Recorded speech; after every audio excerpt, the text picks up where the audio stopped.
Hi guys, ituturo ko sa inyo yung mga gustong matutong mag-lace at mag-align ng hub 32 holes. Isa natin sa 32 holes. Papakita ko sa inyo mamaya kung paano yung pag-lace. Ito guys, kung gusto nyo matuto, ito lang, sundan nyo lang to. Pag ganito klase yung hub, medyo mataba dito, gumamit kayo ng pag 29er, huwag kayong gagamit ng 291 or 29.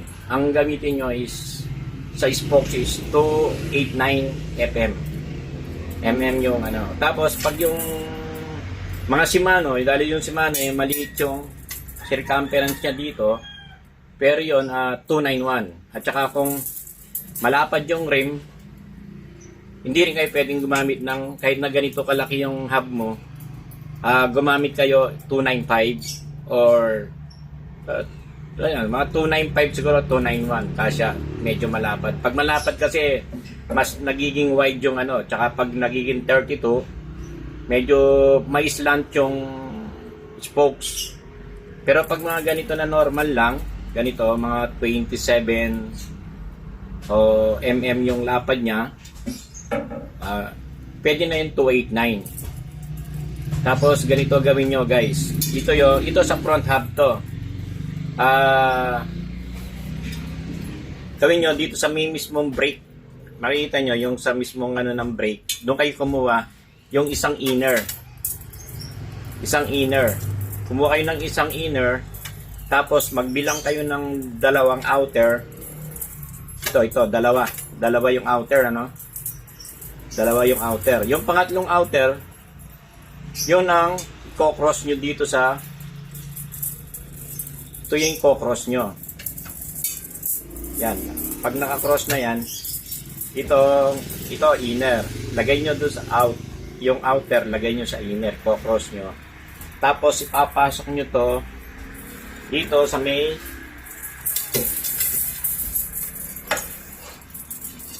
tabi ng yung pinag-anuhan ng barbula.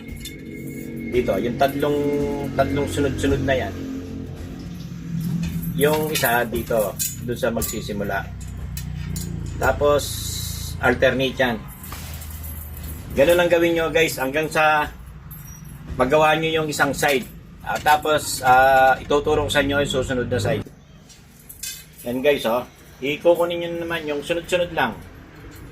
Yung kasunod niya, kunin nyo lang. Tapos, yung kasunod din dun sa outer, dun sa inner, kunin nyo rin. Tapos, cross nyo rin.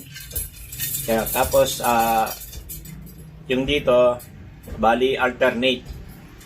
Okay, susunod.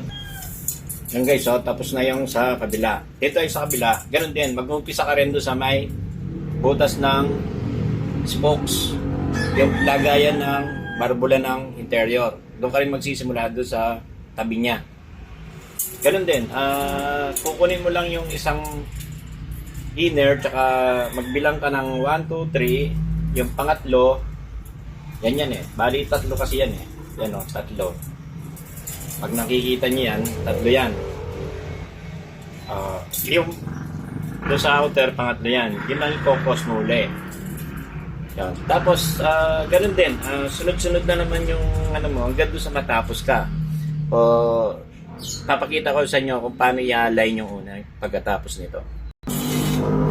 Yan guys, pag nabuo na yung lahat ng na-lace mo na lahat, gawin mo yan, pag inilagay mo na doon sa throwing dito sa throwing machine, ang una mong alisin yung jump niya, yung lundag-lundag ng ring. So, ang pag-alis ng lundag, pag ginanon mo doon sa ilalim,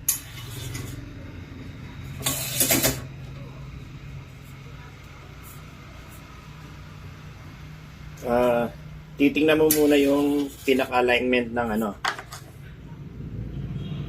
Yan guys, pag yung may nakita ka ng lumulundag,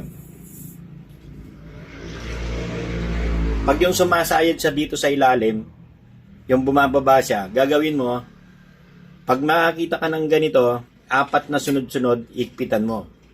Pag sumasayad siya, 4 na ganun. Ano yan? Yung mga sunod-sunod na 4. Tapos,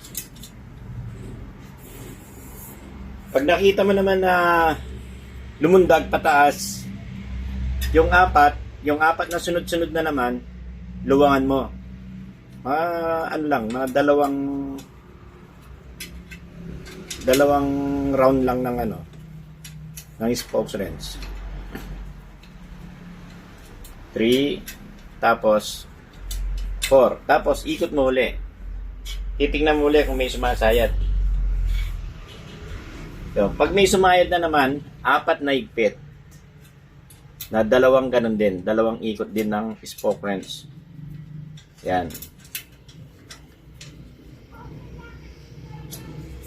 Hanggang doon sa pakikita mo, halos perfect ha.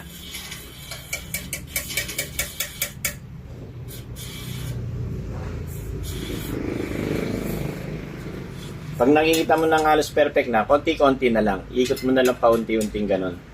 Titignan mo na lang yung mga maluluwang. Tapos tsaka yung sumasayad. Yun na lang ang iniigpitan mo. Kasi kung pati yung nun, pag may malaki pa na lundag, gawin mo, luwangan mo naman yung 4.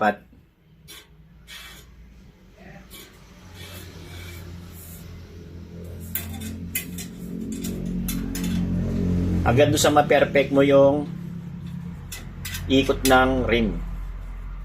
Ganun lang. Pag yung nakaano ka ng 4 na, pag nakaano ka ng lumundag na pataas, 4 na paluwang ang gawin mo. Pag sumayad naman siya doon sa ilalim, 4 na paigpit gawin mo. Hanggang doon sa maano mo yung bilog niya. Makuha mo talaga yung bilog na wala ng sayad. Tapos nun, ang susunod nun, yung i-align mo na siya. Pag i-align mo naman siya, pag lamang siya banda rito sa outer, gawin mo 3 sunod-sunod. Ito, yung mga outer na sunod-sunod na alternate. 1, 2, 3. Para pumunta siya dito. Papuntang left. Pag naman dito sa right ang lamang niya, yan mo to. Kulang ng sa right. 3 sunod-sunod naman na right. Ito. 3 sunod-sunod yan. Yung alternate ha. Yan lang. Hanggang doon sa mapino mo na yung rim. Yun, okay na. Tapos, i-check mo lang yung mga higpit mo. Magsimula ka uli dun sa butas ng interior. Dito, yung sa may pito. Ikot mo na pa isa-isa.